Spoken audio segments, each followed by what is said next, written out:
Bonsoir, bonjour, c'est Congo News 24.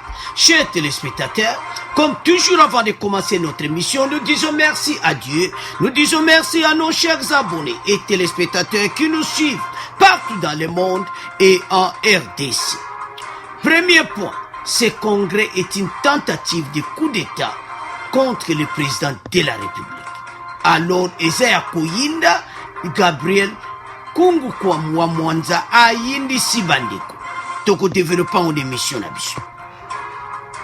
Deuxième point, chers téléspectateurs, détournement de fonds des trésors publics, arrestation oyo bakangaki DG ya Foner, DG ya Sokok, alo bandeko ba vérité bino. Ndenge nini ezalaki relier source nango Vital Kamerhe. Ndeni ba liaison nyonso esalamaki. Toko développant une émission na biso. Boyeke bango pe bazana makala bandeko. Alors, chers téléspectateurs, troisième point na biso ezali oyo esalamaki lelo ba vokaya Kamerhe basengaki bapledaki relaxation provisoire, donc basengaki liberté provisoire à Kamerhe. Nde bozomona photo wana do makala plein bango tout donc bango tout basengaki ezali na conseil na chambre de conseil et pas wapi lekaki. Alors bazaka à peu près 20 avocats. Alors bakoyoka verdict na bango lobi. Est-ce que abakotika toko développer une émission na biso. Donc la vérité est à l'émission oyo tous à la connecter. Alors, chers téléspectateurs, pour Yasuka et ça paye un boulot. Alors, ils allaient été robank et pas au scandale sur les kaki. Et puis, montant et bimi. Source et bimi. Oya minene oyo bande kutamboko yoka. Et ça sont mon émission oyo. Toko la blob extrait. L'émission oyo. Point nyonso bokolanda bextrait moko na moko. Donc bolandi message, tu expliquer bolandi message, tu expliquer donc émission est vraiment riche. Alors biso tout aux à la connecter. Boye sa bande ko émission bandi et comme temps oyo to kutanaka to banda premier point na biso. Alors chers téléspectateurs, le premier point. Premier point oyo nyingisi RDC. Tentative de coup d'État contre le président Tshisekedi. Alors, Gabriel Kungu a expliqué pe alobi yango ndenge nini bango balinga basala coup d'État. Donc, tant que la Kabylie est toujours là, Kingankati Zawana, Babiloka boy toujours e bana kusala. Mais, oyo nyonso babongisaki, Cour constitutionnelle bayeba yindisi. Donc, baza sous la porte à kokotati et comité bakene komona président de la République. Alors, bandeko, l'émission oyo, toko développer biso nyos ensemble, to yeba comment tentative wane salamaki. Parce que article ezoloba clair, vu l'urgence sanitaire, étant donné que les institutions publiques dont les parlements ont suspendu leurs activités à cause de Covid-19, la Cour opte donc pour l'application de l'article 85 de la Constitution et non 119 oyo boyoka ki interview ya Tambwe Mwamba. Bandeko, batu oyo baza motema mabe, batu oyo bayaka na ba complot moko oyo tokoloba ke na yebi tende na koko expliquer yango. Ezamawa, le congrès de Tambwe Mwamba et Janine Mabunda et Tiepena Mobulu et dérangé Batou. Tant que peuple congolais va commis 100% Simaya Fachi, tellement que tas de droits en marche, alors Makambo Bango Baye, toko tia la bine extrait, boye kabso tia la bine toujours extrait. Oyo, bateau Baye Makambango Bakoloba. Ezamawa. Parce que Bango Bazalaki personnellement bayokaki au chef de l'État à l'Obakina Bango. Et nous avons personnellement alerté les chefs de l'État en âme et conscience. Nous connaissons ces gens du FCC. Tata oyo alobi yango. toyebi bato ya FCC oyo nyonso, c'est-à-dire eloko ni bawaninga basala tant bakoma na congrès baponeja mutu na bango.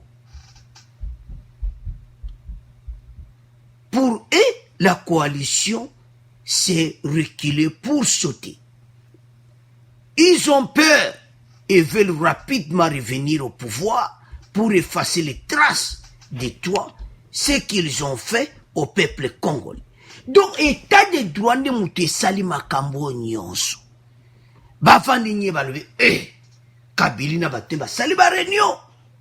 Mais makambo oyo koyela biso te, état de droit. Balinga ba sauter mbala moko. Ce congrès est une tentative de coup d'état contre le président de la République, a dit Antoine Gabriel Wa Kumwanza. Bandeko, message na ye ezaki clair na Lubumbashi lelo. La convocation du congrès selon Congo avait l'objectif de mettre en accusation le président de la République. Donc bango balinga doba corriger président.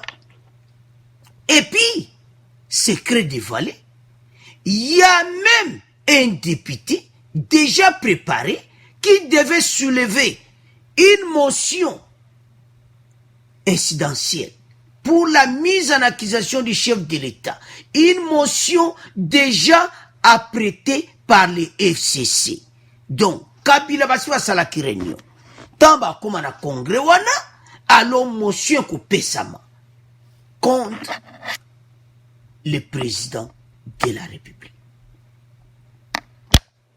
Nous savons, même celui qui devait lire cette motion, Ezaya Kuyinda Bandeko, bayebina mutu wana na député wa kotanga yango, mutu wa FCC.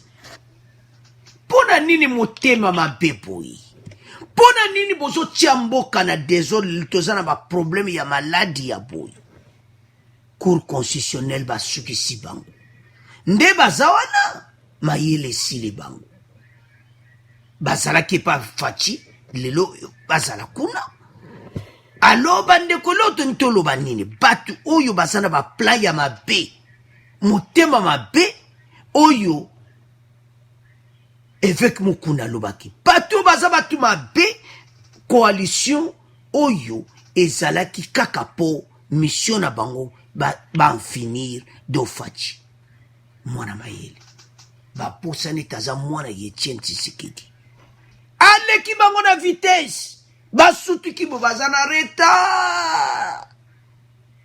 La Kabila bengi bango alobitala.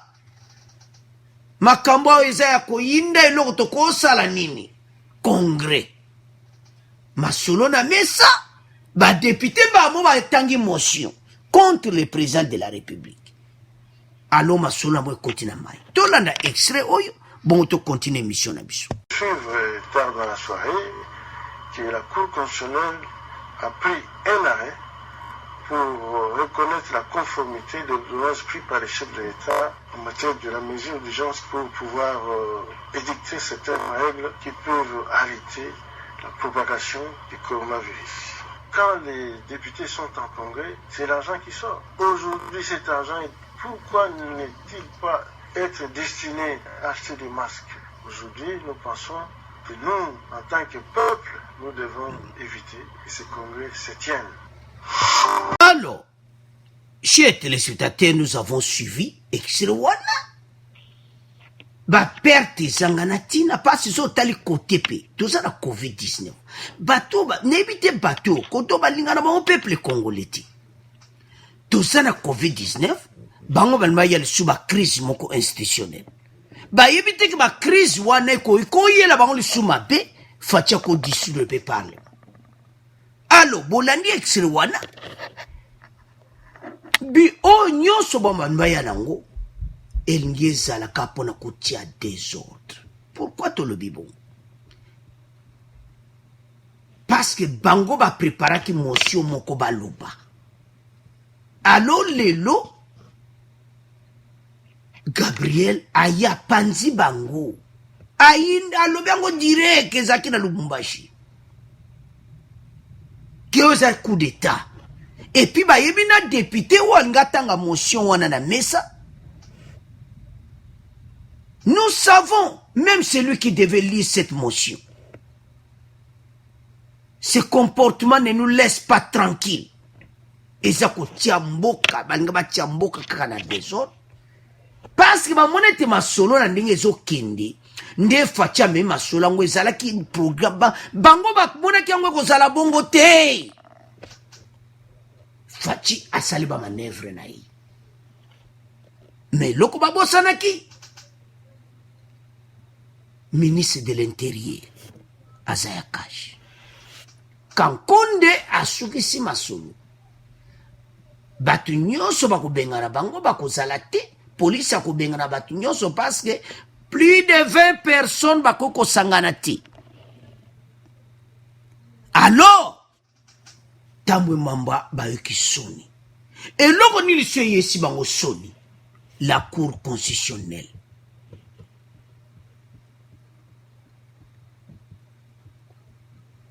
La Cour constitutionnelle a rendu son arrêt ce lundi après-midi.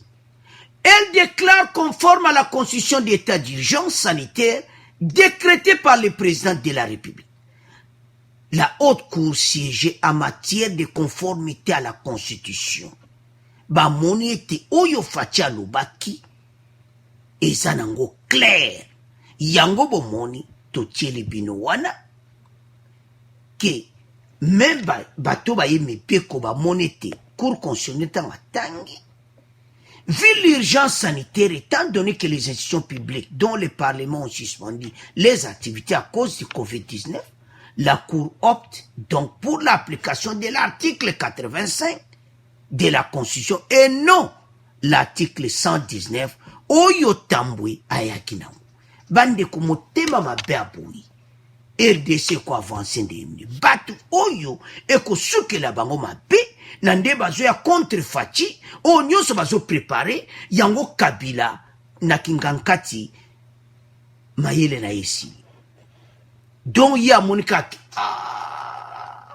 batu oyo alors bengi bango mibale ndebo mona chema boko wana bino mibale tala match ndenge zawa bo betaka match ya congrès bo tie motion na mesa e yini da kati ya congrès maloba président sur la valeur te alors mboki koti mobulu o ba yebite ke sokutu bakenzela wana fatia ko dissoudre ka parlement alors bande ko tika ona bino po motema mababe to koko accepter ba motema mabe aboite na kati ya mboka na biso alors bande ko na ngai yango wana tutika ona bino tokomoleka na deuxième point oyo ya ba arrestation ya DG Afoner pe ya Sokoko.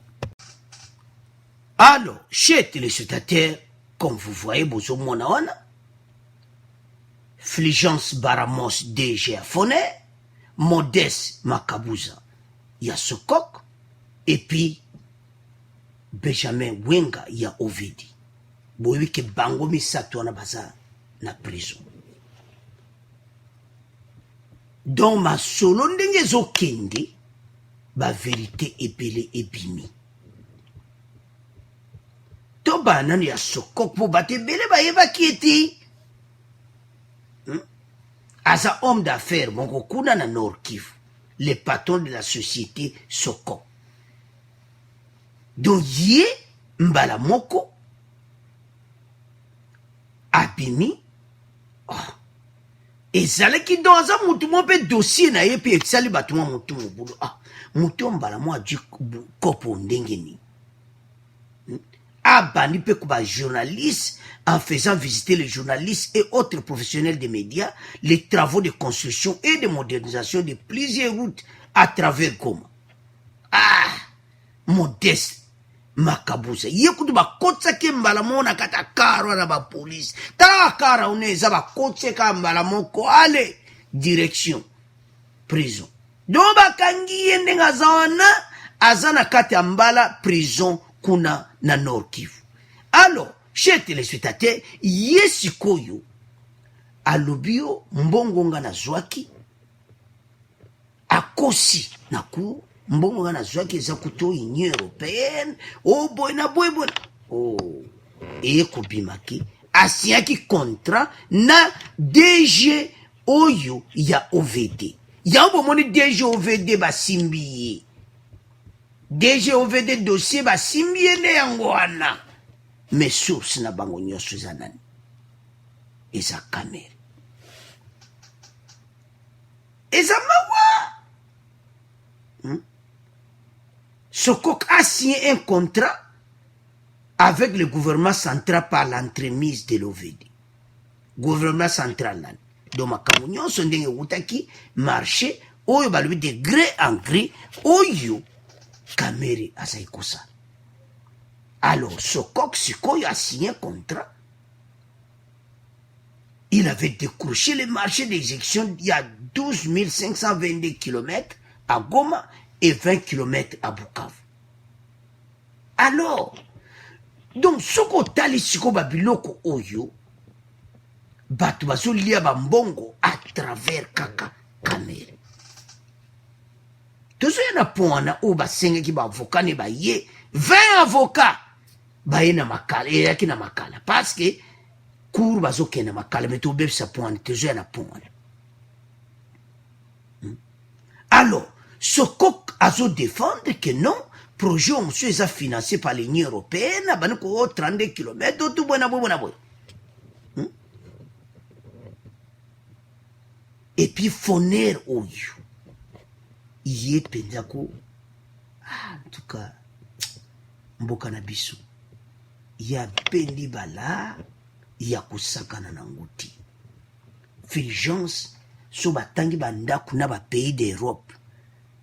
Azana villa moka na ngambo ya Brazzaville, azana villa na Brazzaville. Do azana bandaku ebele. Don bala moko don batu ba kamweme so tali société de fonds national d'entretien routier. Eza ba entretien mais eza ya kotonga te. Mbala moko azu kop na ye. Abendi balar na ye. Ba travaux ezosala. Mandambu ba travaux ekatana kanango. Irevese. Babendi balar ba titi na ba compte na ba. Mission ya procureur za ko récupérer ba mbongo. Connexion tondo l'accepte ba congolais ani. Boye masolo na bango nyonso misato ke bakanga bango. Mais problème a eza nini? Eza façon ndenge nini bambongo wana etambolaki. OVD abatame yeko kangai. Bandeko, eloko zo sala mawa, tuke siko na mesa wana ezali kulu. Kamere aza ko expliquer Fachi nini. Bino Sukobolo, aza ko expliquer ni. Azo kosa président de la République. Soto taliba dossier nyonso azo ko kosa ye. Ozo kosa président de la République. Tira niveau oyo. Kokosa mukonzi. Tala. Baza bateau baza établi par Dieu. Bokonzi uta ke pa ya Nzambe. Ya wane bele baluka bakoma e place wana ti. Soko otanga makite. Tokoloba na biso tokoloba. Destin ya Nzambe ba changer kanguti. Sikoyo mutoyo batie wana autorité établie de l'État yozo kose na badosi. Okosi na yo. Chez téléspectateurs, Fachi avait confiance de ya Kamere. Asa ina confiance na ye.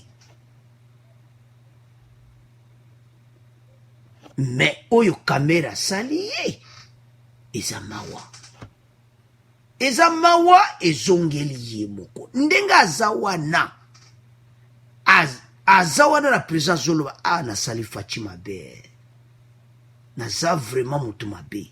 Na sali vraiment Fachi mabe. Soko fukama kwa yame kufukama Fachi yokelanga mawa. mais ekomi trop tard. Akomozela nde bakokatela yi. Alors tozokende siko na point oyo bato wana bakendaki na makala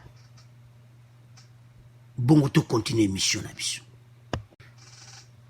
Alors, chers téléspectateurs, programme de 100 jours, le conseil de Kamere plaide pour sa relaxation provisoire na makala. Par Kamatete Bazakuna na chambre de conseil. Ndozomo ba prisonnier ba vandi wana salwa na ba vandi wana.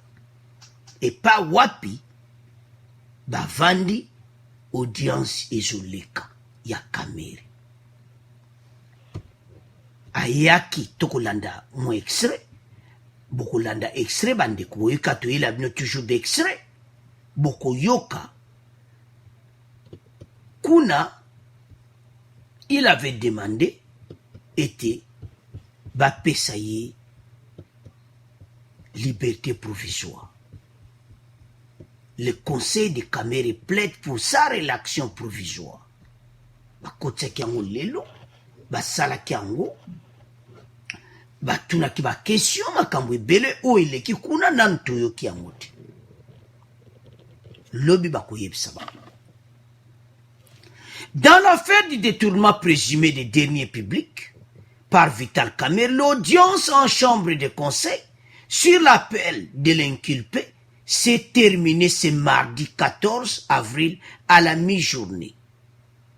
Et s'il a qu'il le la mi-journée à la prison centrale de Makala. Le conseil du directeur du cabinet Vital Kamere constitué d'une vingtaine d'avocats a plaidé pour la relaxation provisoire de son client. Kamere, bambongo déjà zodon muda balarga. 20 avocats, bosumo mona 20 avocats. Bandeko, message bo kabula ba bande oyo. Azalaki lelo na makala avec 20 avocats. Procureur à lui. Ba avocat bo jona mino likonda bo lia na mino mbongo yende mutaza a problème sérieux afuta mino ba la les occasions pe ba avocat ba zo ba mbongo 20 avocats ce qui moko azi même 2000 ou 3000 dollars donc 20 wana 60 000 dollars et bimi basala qui plus une vingtaine d'avocats a plaidé pour la relaxation provisoire de Vital Kamere. Et Kosimba te, bogoyoka lobby. Et c'est impossible Kosimba nini. Ba prévisible. Pondenga za konjwa plus de 5 ans en prison. Parce que bambongo ya jiso comparé na oli ilunga. Mais toujours na pointe ou bebsa poanati. Mato lo bananu oyeleka ki lelo na makala. Ndenge ne yindaki ba question tunamaki, ndenge ezalaki. Ce conseil insiste qu'il n'existe pas d'indice sérieux de sa culpabilité. Wana batu na ye onde bayaki. Yango baso senga ba libéré ye po ba monete ya kuko kimate azana ndaku na ye batu nyoso ba yebi. Oh, auzana ndaku te. Akozana ndaku te. Auzana ndaku te.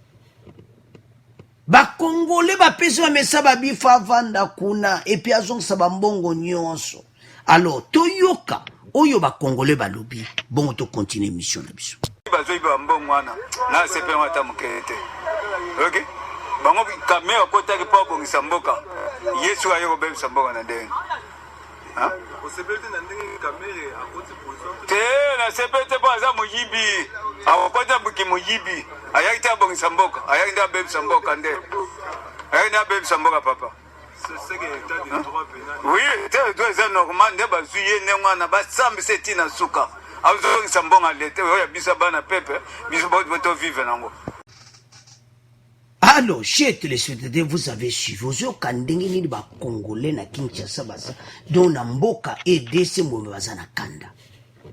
Ba Congolais bazana kanda partout azong sambongo. O eza dossier ya ba Congolais nyonso. mbongo eza ebele na point suka bandeko ntango tokotiela bino bomona bamontant boloba ngai a détruire l'économie tozoya na po wana eza mawa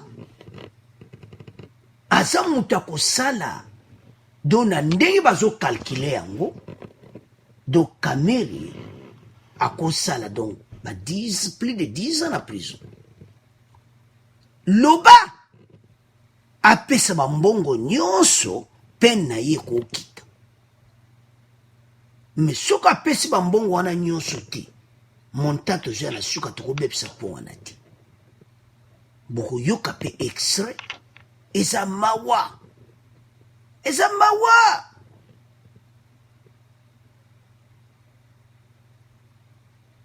alors chez téléspectateurs mbongo ekei ebele mbongo ekei ebele eza mawa peuple congolais aza na besoin mbongo wana ezonga na compte ya l'État aza na besoin ezonga na compte ya l'État. Alors chers téléspectateurs toyoka lisusu extrait oyo masolo oyo elekaki na makala bongo to continue émission na biso. Grande instance de Kinshasa Matete examine ce mardi l'appel de Vital Kamerhe sur sa requête de mise en liberté provisoire rejetée au premier degré par les tribunaux TP. Une audience en chambre des conseils est prévue à ce sujet à la prison centrale de Makala. Il ne s'agit pas encore d'un procès, mais que reproche-t-on exactement au directeur des cabinets du président de la République, Jeff Ngoy? Le détournement des deniers publics est la seule infraction mise à charge de Vital Kamerhe. Selon nos sources judiciaires, en attendant la fin des enquêtes en cours pour en déterminer le montant global, le parquet l'accuse d'avoir détourné 60 millions de dollars sortis du trésor public pour les logements sociaux, ce que réfute son avocat, maître John Kaboto. Il ne s'était pas dégagé une infraction au terme clair. C'est en donnant la réquisition du ministère public que nous avons su que non, notre client était poursuivi pour le détournement des deniers publics. Qu'en est-il des 10 millions de dollars précisément détournés dans le cadre des produits pharmaceutiques? Je trouve que c'est un dossier qui est quasiment vide. Du début à la fin de l'instruction, je ne vis aucune pièce attestant que Vital Kamerhe aurait ordonné ça et là, ou une pièce bancaire faisant état du nom de monsieur ou de la signature de notre client. Pour les travaux des sauts de moutons, pont et bacs, on parle depuis de 300 millions de dollars non justifiés. À cela s'ajoutent des rémunérations illicites pour certains co-détenus de Kamerhe, allègue le parquet. En tout cas, nous n'avons pas entendu ce que vous êtes en train de dire, que non, M. Vital Kamerhe, on l'impute le détournement de la somme affectée à la mise en œuvre d'ouvrages en termes de saut de moutons ou des logements sociaux, même les produits pharmaceutiques. Je voudrais vous apaiser. Les dossiers dont on parle, le logement, produits pharmaceutiques, ce sont des dossiers qui ont commencé avec le gouvernement Chibala. Les confrontations se poursuivent dans l'étape pré-juridictionnelle en chambre de conseil. Alors, chers téléspectateurs, boyoki ba montant wana. Tolandi biso nyonso ba montant wana. Yango tokomi na point oyo ebomi mboka. Eza mawa ndenge tokomeka ko analyser point oyo. Eza point moko oyo capital. Boyoki wana balobi 60 millions maisons préfabriquées, 300 millions sauts de moutons, 10 millions produits pharmaceutiques. Bandeko, eza mawa. Makamu nyonso elekaki na Robank. Mais avant to kende na ba montant nyonso moko moko. Problème ezalaki nini pe yambo monaki dejo bakangaki.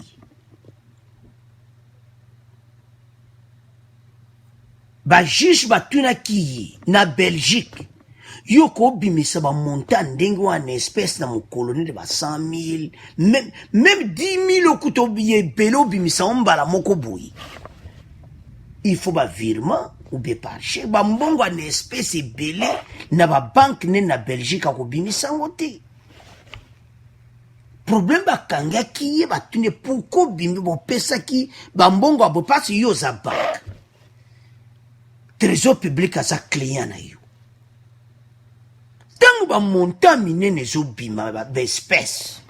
ba virement eza wana bien mais loko penda ba pamela qui eza nde ba montant en espèces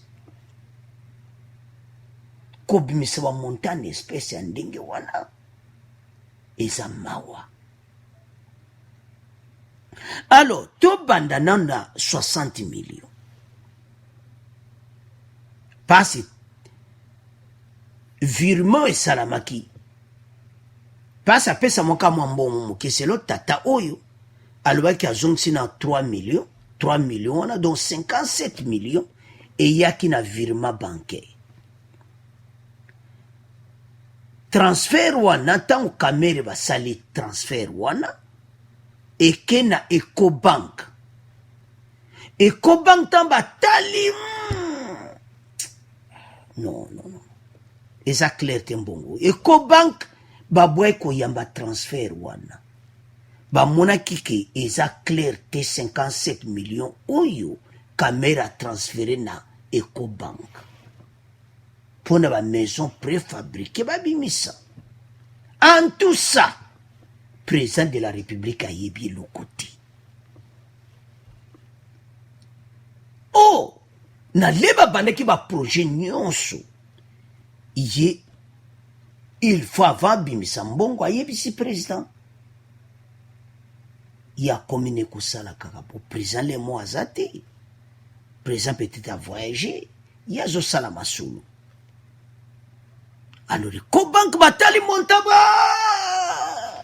oyo te awate alors ba refuser transfert wana. Il y a une dame tu tchele bine émission ile kaki dame wana sali tout a aidé kamere mbongo suwe ke na Robank et puis na Robank kuna afungola ba compte. Alors 57 millions comme tato yo le banda kumususu et quand misogi wabe alwiso na Dar es Salaam tout ça donc tata oyo na montana 60 millions ayebi masolo yango avandi na makala na le bako bimeso ta déclaré ya 82 ans batikai wana 60 millions 10 millions de eza bizarre. Pourquoi on dit bizarre? Parce que et pesi penda tribunal matete kanda pour do ba juge c'est sali bango pasi pe mawa. Je ne sais pas comment ba voko bazo tiape makelele boyoki bango na extrait wana et loko nini pena o bango ba utolo ba wana ba avocat wana o ba ke di vingtaine à makala passe souci na bango ba liamba ba passe avocat mbongo caméra ofuta bango caméra zana bala. Alors loko zamawa ezali sautant l'ordonnance du parquet permet aussi de découvrir un autre dossier mis en charge de Vital Kamerhe, l'achat des produits pharmaceutiques pour 10 millions de dollars. Produits pharmaceutiques en gros. Les baquets kotala effet ezanango biloko yango ezakutata na rapporté na produits pharmaceutiques 10 millions. Donc alekani nango me biloko eyaki kuna eza ba biloko moko dans une quincaillerie. Pareil, banido ba biloko donc eza mawa. Pour un liko loba mete pas to loba ton émission passée. Mais autre to loba zanini. Ezaki bama yuya oya zo sa les bizarre. Yambo moni déjà Robank abimi na basolo oyo très propre. Alobi ke mutu oyo penza a salir ba réputation na ya banque. Yango déjà Robank a coopéré très propre na ba juge. Ayena ba relevé nyonso bambo ba tout. Yango sikoyo ba sengaki ministre finance trésor public bapesa na portefeuille bapesa pe oyo nyonso badekesement oyo nyonso kamera salaki sikoyo babiloko ya nyonso eske ye nde aza wana na ndenge baosenga relaxation basalaki lelo na makala bokanisi vraiment bakopese non akovanda kuna kulia msulu bakokateleka mbala moko yango zomo bakongole bazopesa message ke avana makala abimisa bambongo nyonso tokesi ko na so de moto David Bletnel oyo azolaksa faci tableau bozomona baso de mouton baso de mouton oyo bana kin baza na kolera kamera kosakana nango te parce que ngezala mboke ngezala kitoko eze eloko na Kinshasa bamona te bamona yango mais ezoya nango na juin ekozala nango mage areta mais programme ezalaki esila na décembre mais komona ke le peuple congolais moi c'est pendant 300 millions eza komona na te donc totalité de bozomona 370 millions auto lobela bino émission parce le to pesi ba détail pour congolais comprendre 300 millions ezaki ndenge nini yango l'émission passée t'expliquer ndenge Alexis Bambongo n'a pas moi sinena apesa oncle na ye $900,000 donc oncle na ye abongisa banzela depuis quand oncle na ye depuis quand sala makambo banzela donc wana to babenga ba société fictive $900,000 oncle yo sala société mona na kati oyo ba société yo ka mukuna lobaki ya to lobaki kamere adjoa déjà masolo epai ya Kabila baspécialiste akoyiba lokola vandaka mpe na bango lokola ti siko basolanaki ngankati lokola basololaka na bato ya FCC do bazalaka toujours en contact yango omona azodétruire mboka bakongole bazozela verdict na yo pasi ekosalama 20 avocat omemaki lelo pasi makambo nyonso eza mibeko 20 avocats baza besoin d'ali konde pa na yo 20 avocats na bakotobolo pena poche batoboli yo po yo li kozongisa mbongo ti alo lokolo bengi vingtaine d'avocats je ne sais pas est-ce que c'est normal bandiko 20 avocats bakobendelo bambongo une vingtaine d'avocats bazala ekuna alors peut-être ça dossier oyo ba avocat boy dossier à ceux de mouton ba avocat boy dossier ba avocat boy alors chers téléspectateurs et ça mon boulot pour ba dossier zebele peut-être avocat za dossier ne peut-être ba virement bancaire bo to comprendre ici ko pour ba dossier zebele pas ça à cause même na ba 10 plus de 10 dossiers. Donc, des dossiers, avocats, on a des dossiers, des dossiers, des avocats, dossiers, des avocats, c'est quoi, c'est clair. Mais pas qu'on ben a bendo bala. Et ça mawa. So de moutons. Et salamati. Et comment, et les canons kakaboye. Peuple azozela, et salamata. Alo bandeko. Totika on a bino. Tonto le kasiko bandeko. Na résumé mission na biso. Totika on a bino. Et ça mawa alors to résumé mission na biso alors premier point chez téléspectateurs to lobakete congrès et un coup d'état tentative il y a coup d'état quoi doit préparer qui coup d'état une tentative contre le président de la République mais et simbiti kope kufi kopa Kabila et kotina mai cour constitutionnelle aza pour que Fatia a raison. Deuxième point, DG a Foner, DG a Oya Soko, bango pe bende bala na marque na bango, mais sous Kamere, Bolandi ango. Troisième point, ba avocat ne bayaki na makala, bolandi bextra ba Congolais baloba de asala na makala lela na biso avandaka akuna. Et puis boyoki rapport ndenge ezoleka kuna boyoki nde bapesi ba montant. Donc au total 370 millions et qui n'a poche Kamere azong sango na caisse à l'État. Alors à vous de commenter, bon abonner massivement parce que lobby tout ça na programme qui toko tozo ya la bino bandeko lobby bozala connecté émission lobby dans Ozaki toko. Alors au revoir, abonnez massivement, à la prochaine.